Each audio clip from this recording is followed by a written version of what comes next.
하나님께서 아브라함에게 너의 고향, 친척, 아버지의 집을 떠나서 내가 내게 보여줄 땅으로 가라라고 하셨었습니다. 그 말씀을 따라서 아브라함이 이제 움직이는 내용이 오늘 우리가 함께 읽은 본문 말씀입니다. 하나님께서 그냥 아브라함아, 너를 통해 내가 할 일이 있으니 떠나라 이렇게 하셨으면 좋았겠지만 조목조목 얘기하시는, 물론 그 말씀하신 그 자체의 내용을 그대로 기록했다기보다는 그 의미와 내용을 살려서 기록된 것이라고 볼 수 있을 텐데, 고향을, 친척을, 아버지의 집을, 그러니까 모든 나의 안정되고 안전하고 익숙하고 또 편안했던, 그리고 오랫동안 거기에 길들고 또 거기에서 생활해서 그냥 이런 상태에서 다른 것들이 개입될 여지가 없던 그런 익숙하고 안정된 상황과 풍토와 환경을 떠나라 라는 것이죠. 우리 해외에서 조금 여행을 오래 하거나 생활해 본 사람은 알 수도 있지만, 익숙하지 않은 것들을 계속 이질적으로 맞이하는 게 쉬운 것만은 아닙니다. 환경이 좋고 상황이 좋고 여러 가지가 잘 제공돼 있어도 기본적으로 내가 굉장히 익숙해서 그냥 어떻게 보면 정신줄을 반쯤 놓고 다녀도 무방한 그런 익숙한 고향이나 고국이나 내 환경이 아니라, 이질적인 곳에 가면 굉장히 긴장도 하게 되고 뭔가 신경을 써야 되고 그럴 때가 많이 있죠. 또 그래야만 하고, 이 당시에 고향과 친척과 아버지 집을 떠난다라는 것은 굉장히 위험한 것이기도 합니다. 그 당시에 어떤 시대적인 상황 속에서 보면 어떻게 보면 목숨을 내놔야 할지도 몰라요. 부족 중심의 어떤 상황 속에서 낯선 이방인이 요즘처럼 교통과 정보의 소통이 활발하지도 않은 상황에서 어디서 먼 지역에서 잘 모르는 사람이 집단을 이끌고 우리 지역으로 들어왔다. 그건 되게 경계 대상이 될 수도 있고, 아니면 그가 왔는데 많은 자원들과 재물들을 가지고 있더라 그러면 약탈의 대상이 될 수도 있고, 그 여정이 굉장히 험난할 수도 있죠. 여하간 아브라함에게는 그 익숙한 것과 결별하라 라고 하나님이 말씀하신 것과 같습니다. 그런데 약속을 주시죠. 약속. 아브라함이 그것들을 단호하게 끊고 소위 말하는 믿음으로 나갈 수 있었던 것은 무엇이냐면, 약속이 있었기 때문이에요. 내가 너로 큰 민족을 이루고 내게 복을 주어 내 이름을 창대하게 하리니 너는 복이 될지라.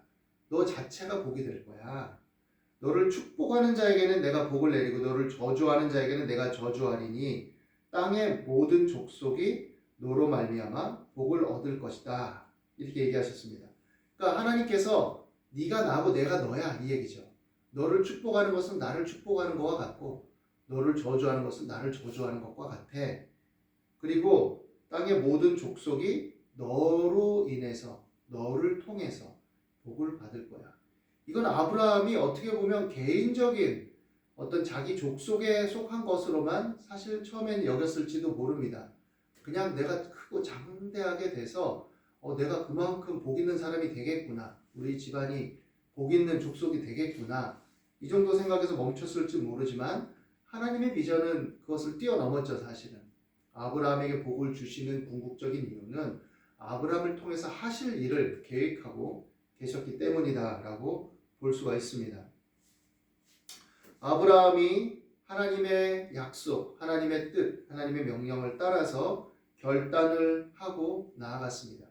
처음에 우리가 하나님을 믿고 처음으로 믿음으로 나아갈 때 하나님의 뜻과 하나님을 아는 인식과 지식의 범주는 협소합니다. 물론 어떤 면에서는 우리가 간증을 통해서나 자기 체험의 고백 속에서 정말 기적적인 것들을 경험하기도 하고 하나님의 놀라운 개입하심을, 또 섭리를 때를 따라서 목격하고 겪게 되는 경우도 있지만, 우리는 그것 자체에 천착해서 그냥 이것을 주신 하나님, 이걸 이뤄주신 하나님, 이걸 고쳐주신 하나님, 이 정도 범주에만 생각하지만 하나님은 그것을 뛰어넘고 그 속에서 더 원대한 것을 가지고 계신 것이죠. 물론 그것이 궁극적으로 우리 개인의 실존과 맞닿는 것이 영원과 연결된 영원한 하나님 나라에서의 회복과 그 전망이라고 할 수 있겠지만, 이 땅에서도 하나님은 우리를 통해서 각 사람의 분량과 또 믿음과 또 때와 상황을 따라 일을 하시기는 하십니다.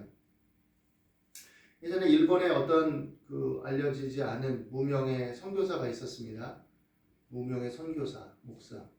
그 사람은 평생 그 사역을 했는데 한 사람도 없었어요. 소위 말하는. 그런데 어떤 힘겨운 상황 속에서 그 한 사람을 제가 정확히 기억이 나지 않는데 중국 사람이었던 것 같은데 그 사람이 고통스럽고 괴로워하고 모든 사람이 멀리 하는데 데려다가 그 사람을 극진하게 돌봐주었고 정말 이렇게 못 먹고 힘들어서 변도 못 볼 지경이 되었을 때 그 변을 빼내기 위해서 자기가 손가락으로 하고 입으로 빨아내고 이렇게 위기에 처한 사람 그렇게까지 헌신적으로 한 기억 그것을 들었던 기억이 있습니다. 그러고 나서 그 사람 하나로 족한 것처럼 여겨졌지만 나중에 그 한 사람을 통해서 하나님 놀라운 일을 이루셨다라는 것들을 듣게 됐어요. 그러니까 작은 일들이 큰 일을 이루어간다는 것을 우리는 잘 알지 못합니다. 하나님이 어떤 사람을 어떻게 쓰시는지 우리는 다 헤아리지 못해요. 그러나 그 속에 개입하심이 있고 뜻이 있고 하나님 그 일을 이루심이 있죠.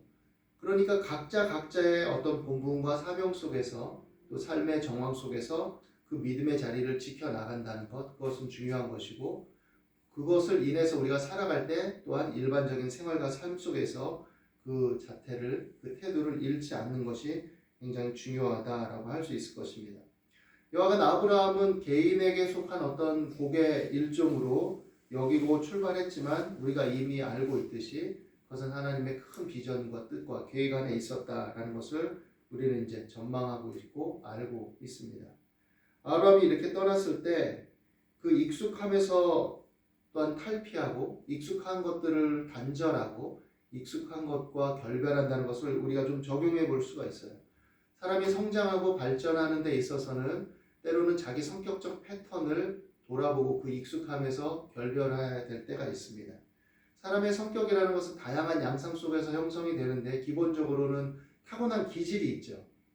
그 기질도 사실은 같은 형제고 자매고 한 집안에서 태어났다 할지라도 제각각 다릅니다. 그거 참 독특하죠. 같은 배에서 태어나고 같은 부모 밑에서 태어났는데도 그 성격이 다르고 기질이 다르고 굉장히 독특하게 형성이 됩니다.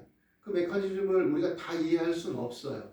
그리고 또 유전적인 정보나 계통이 어느 때에서 더 왔는지 친가 쪽인지 외가 쪽인지 이것도 우리가 다 헤아리긴 어렵죠. 독특하게 그것이 결합되고 그래서 개인의 한 기질로 또 그 환경과 맞닿아지고 그 당시의 상태와 상황과 맞닿아져서 형성이 됩니다.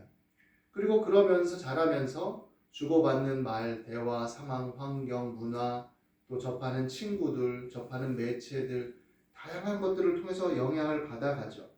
그런데 내가 가지고 있는 이 성격적 패턴의 어떤 경향들이 커가면서 점점 굳어집니다. 그리고 거기에는 나의 기질 플러스 내 생각, 관념들의 어떤 축적이 있어요. 어떤 사람은 이렇게 얘기했는데 이렇게 받아들이고 어떤 사람은 저렇게 받아들여요. 어떤 사람은 농담으로 받아들일 수 있는 것을 어떤 사람은 되게 심각하게 받아들이기도 하고 어떤 사람은 이것을 여유롭게 생각하는데 이 사람은 이게 되게 민감하기도 하고 또 어떤 부분은 되게 강하게 반응하고 그것을 견뎌낼 수 있는데 어떤 면에서는 그것에 비해서 굉장히 별거 아닌 건데도 그것을 잘 감당을 못하고 힘들어할 때도 있고 다양하죠. 그런 성격적 패턴의 익숙함도 돌아보고 우리가 그것에서 탈피해서 하나님을 믿는 믿음 안에서 인격적 성숙 안에서 또 관계 확장과 관계적 성숙을 향해서 우리 때때로 탈피해야 될 때들이 필요합니다. 나의 생활 양식도 마찬가지죠. 기존의 생활 양식이 이랬는데 내가 뭔가를 성취하고 이루기 위해서는 이런 부분들을 내가 익숙함에서 결별해야 되겠다. 생활의 패턴을 바꿔야 되겠다. 이런 식습관을 바꿔야 되겠다. 다양하게 그것들을 결정해 나갈 수 있죠. 기존의 어떤 고정된 고착화된 관념들 사람은 어떻게 보면 선관념의 축적 속에서 그것들을 맞이하게 되고 우리가 접하고 지식과 정보들은 일종의 선관념들의 축적이고 그것으로 형성된 일종의 개념화된 것들이고 또 풍습화된 것들이죠. 그것들을 통해서 우리가 영향을 받지만 또 우리가 그 문화적 상호성이라는 것들을 경험하게 되고 시대적인 변화성 속에서 그것들을 다시 체득하게 되고 그 그래서 옛 것들을 살피고 반추하면서 다시금 새롭게 전환하고 변형하고 조율하게도 되고 그렇게 되죠. 그런데 이런 지식과 정보와 문화적인 것들을 기능적으로만 습득하는 것은 문제성이 있습니다. 기질에 따라서 굉장히 주지아가 강한 사람들은 뭐든지 지식과 정보와 기능으로만 습득해서 그것을 데이터처럼, 기능처럼, 수단처럼 취급하는 경향들도 많이 있는데 진정한 성숙은 체화될 때 일어나는 거죠. 우리 몸으로. 그래서 관계를 통해서 배워나가야 되는 거예요. 관계를 통해서. 내 혼자만의 생각의 관념 속에서 다른 사람을 파악하는 거 이런 거로 그치는 게 관계가 아니라 실제 부딪히는 거죠. 사람을 만나고 사람과 대화하고 사람과 부대끼고 서로 고민도 하고 갈등도 하고 다툼도 있고 또 단체 조직에 들어가서 부대껴서 일도 하고 그러면서 이해가 안 되는 것도 경험하고 때로는 억울하고 성질나는데 참는 것도 겪고 이런 다양한 것들을 유기적으로 경험하다 보면 인격적 질감이나 관계의 어떤 질감들이 점점 그 축적된 데이터와 나의 어떤 그 인격적 기질과 이런 것들이 서로 맞물리면서 맥락적 사고가 더 풍성해지고 사람을 이해하는 깊이가 더 일어나게 되고 옛날에는 이것밖에 못 보고 이거 가지고 생각하게 되고 아니 도대체 이해가 안 돼 이거 왜 그래 했던 것들도 그 이면을 볼 줄 알게 되고 이해의 폭이 넓어지게 되는 거죠. 그래서 많은 경험들을 하는 건 참 중요한 것이기도 합니다. 사람들을 만나고 접하고 경험하고 이런 것들. 물론 그것들이 무조건적인 개방성을 통해서 사람은 다 제각각이고 다 이해하고 다 받아주고 다 용인해야 되고 그럴 수 있어라는 어떤 무차별적인 구별이 없는 이런 방식으로 가라는 뜻이 아니죠. 풍성한 관계적 질감을 통해서 맥락적 사고와 분별력이 더 키워지는 것이라고 말할 수 있을 것입니다. 이러기 위해서는 때로는 나를 둘러싼 환경을 딛고 도전해야 되는 거예요. 도전해야 된다. 그리고 그것을 이루기 위해서 익숙한 것들과 결별하고 어떻게 편성을 할 것인가라는 것들을 생각할 줄 알아야 되는 것이죠. 일단 아브라함은 출발을 합니다. 이제 하나님의 말씀을 따라서 조카 롯도 데리고 가고 또 나이가 75세나 되었지만 그럼에도 불구하고 단호한 결단과 믿음으로 아내와 조카 롯과 하란에서 모든 소유와 얻은 사람들, 자기 집안, 자기 어떤 집에서 함께 일하는 일종의 하인 같은 사람들, 또 그리고 모든 소유들 다 끌고 전진하죠. 그리고 그것들을 기반으로 삼아서 삶의 확장들을 이루어 갑니다. 가면서 때로 아브라함은 기근도 만나요. 기근을 만나서 죽게 생기고 또 어떻게 보면 이질적인 문화 지경에 갔을 때 많은 이방 사람들이 또 그쪽의 부족 왕들이 자기 아내의 아름다움을 흠모해서 그를 취하거나 아니면 재산을 가져갈까 두려워서 아내를 누이라고 하라고 이렇게 속이기는 말을 하라고 하기도 하고 그것 때문에 어려움을 겪기도 하고 인간적인 나약함과 연약함들도 드러납니다. 그리고 조카 롯이 점점 번성하니까 목축지가 부족해서 약간의 어떤 집안 사람들끼리의 트러블도 있었지만 그것들을 또 조율하고 조정하고 갈등을 해결하는 과정도 만들고 또 그 속에서 이제 결별도 하게 되죠. 조카 롯에게 네가 원하는 땅을 택해라. 우리가 너무 소유가 많아서 한 곳에 머물기는 합당하지 않다. 합리적인 방책을 구하는 거죠. 그 상황과 현실 속에서. 조율하고 인간적으로 생각하고 합리적이고 현실적인 차원들 속에서 고려해서 결정을 내리고 또 이방 어떤 사람들을 접하게 되니까 나를 지켜야 되겠다라는 생각 속에서 자기 집안의 어떤 익숙한 훈련받은 사람들을 또 양성하기도 하고 다양한 일들이 전개가 됩니다. 인간적으로 현실을 직시하고 대처할 것 대처하죠. 그러나 아브라함은 계속 옮겨가면서 하나님을 섬기고 하나님께 제단을 쌓고 그 약속을 붙들고 그 중심성을 가지고 자기의 삶을 편성해 나가는 것을 보게 됩니다. 우리가 앞으로 살아갈 날들, 특별히 우리 젊은 세대들은 살아갈 날들이 많을 텐데 자신의 익숙한 것 속에서 좋은 것들은 그 익숙함의 무기가 되겠죠. 그 익숙함이. 숙달이라고 표현할 수도 있겠고 그러나 그 익숙함이 때로는 변형과 조절이 필요한 것들에 대해서는 이제 점점 자라면서 우리가 잘 생각을 해봐야 됩니다. 기존의 관념들, 나의 성격적 틀과 패턴의 어떤 판단 근거들, 그런 기제들도 때로는 사람과 부딪히고 만나고 겪고 접하면서 다시금 한 번쯤 재조정의 시기가 올 때도 있어요. 때로는 이것이 잘 안 벗어지는 사람들도 있습니다. 그래서 때로는 고난이 유익이 되기도 하고 굉장한 갈등과 고민이 눈물이 유익이 될 때도 있어요. 그래서 그 밑바닥 시면을 보기도 하고 고통스러워하기도 하지만 그것을 통해서 나를 들여다보게 되고 내 마음을 이해하게 되고 상대를 더 이해하고 깊이 있게 들여다보는 그런 마음도 생겨나게 되죠. 물론 고난당하고 갈등을 겪는다고 다 그것이 풍부해지는 게 아닙니다. 어떤 사람은 그것을 성숙과 발전의 재료로 삼지만 어떤 사람은 원망과 탓과 어떤 회피와 부정의 계기로 삼기도 하죠. 그러니까 그런 면에 있어서 어떻게 우리가 맞아들이냐 했을 때 하나님을 중심으로 하나님 말씀을 근거로 하나님을 신뢰하는 믿음으로 그것들을 잘 소화할 필요가 있다라는 것이 아주 근본적인 토대가 될 것이고 그리고 주어진 현실 속에서 자신을 잘 돌아봐야 되는 거죠. 그리고 여기서 우리가 유념해야 될 것은 지치고 피곤하고 힘들어도 믿음으로 도전하고 나아가는 것에 있습니다.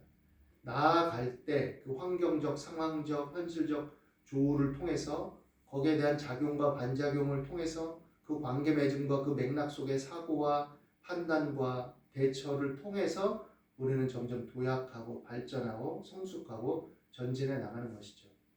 아무것도 하지 않으면 아무 일도 일어나지 않고 도전하지 않으면 아무것도 생겨나지 않습니다. 그렇기 때문에 생각만 하는 것에 머물지 말고 던지고 부딪히고 가야 돼요. 그리고 갈 때 그 속에서 길이 열립니다. 물론 아브라함의 예처럼 거기에는 위기도 있고 갈등도 있고 고민도 있고 힘겨움도 있죠. 그렇지만 그렇게 갈 때 그 일이 일어나고 그 속에서 예기치 않은 인연들이 생기고 예기치 않은 길들이 열리고 확장이 되고 성취가 일어나고 도약이 되어지는 거죠. 이것이 우리의 믿음으로 사는 사람들에게는 하나님을 믿고 신뢰하며 기도하고 의지할 수 있는 큰 토대가 있고 굳건하고 반석과 같은 토대가 있기 때문에 더욱더 확신과 믿음과 담대함으로 나갈 수 있는 것입니다. 하나님을 사랑하는 자, 곧 그의 뜻대로 부르심을 입은 자들에게는 모든 것이 합력하여 선을 이루느니라라는 로마서 8장의 말씀은 근본적으로 우리가 믿음으로 살아갈 때 환난이나 어떤 박해 시대, 어떤 어려움에 처해도 그런다라는 것에 근원적인 가치를 담고 있지만 삶과 관련해서 믿음으로 살아가는 사람들에게 다양한 일들이 그렇게 되어진다라는 것들도 함께 함축하고 포괄하고 있다라고 생각할 수 있습니다. 그러므로 우리가 이제 이 한 해를 마무리하면서 자신을 조금 더 점검하고 또 앞으로의 삶에 대해서 새롭게 생각하고 사고하고 도전하고 확장시킬 수 있게 되기를 바랍니다. 그리고 그것들을 때로는 기도도 하고 생각도 하지만 또 책을 읽을 수도 있지만 적어보는 것도 굉장히 중요합니다.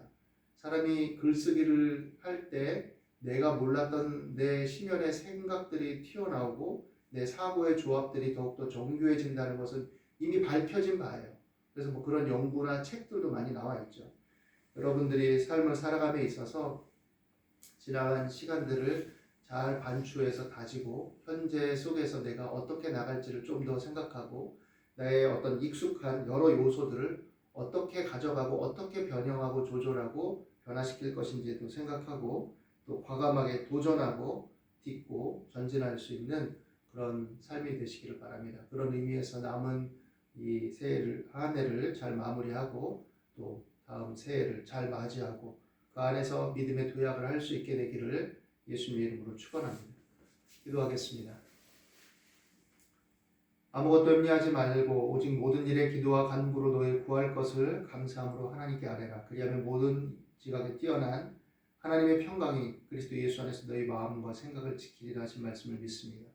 두려워 말며 놀라지 말라. 내가 어디로 가든지 내 하나님 여호와가 너를 지키리라 하신 말씀을 따라서 우리가 믿음으로 나아가고 그 말씀을 우리 삶에 적용하며 하나님 안에서 우리가 그것을 소원하고 의지하며 나갈 때 하나님께서 합력하여 선을 이루실 줄 믿습니다. 주의 자녀들의 삶을 다스려 주시고 이끌어 주시고 복되게 하시고 합력하여 선을 이루어 주시고 좋은 만남을 주시고 담대하게 하시고 지혜롭게 하시고 침착하게 하시고 두려움 말게 하시고 또 어렵고 힘겨운 상황에서도 성격적 왜곡이나 상처로 맞물리는 게 아니라 오히려 성숙과 발전의 계기가 될 수 있도록 인도하여 주시옵소서. 주께서 이제 우리 가운데 역사하시고 붙들어 주시고 함께 하심을 믿습니다. 감사하며 예수님 이름으로 축복하며 기도드립니다. 아멘.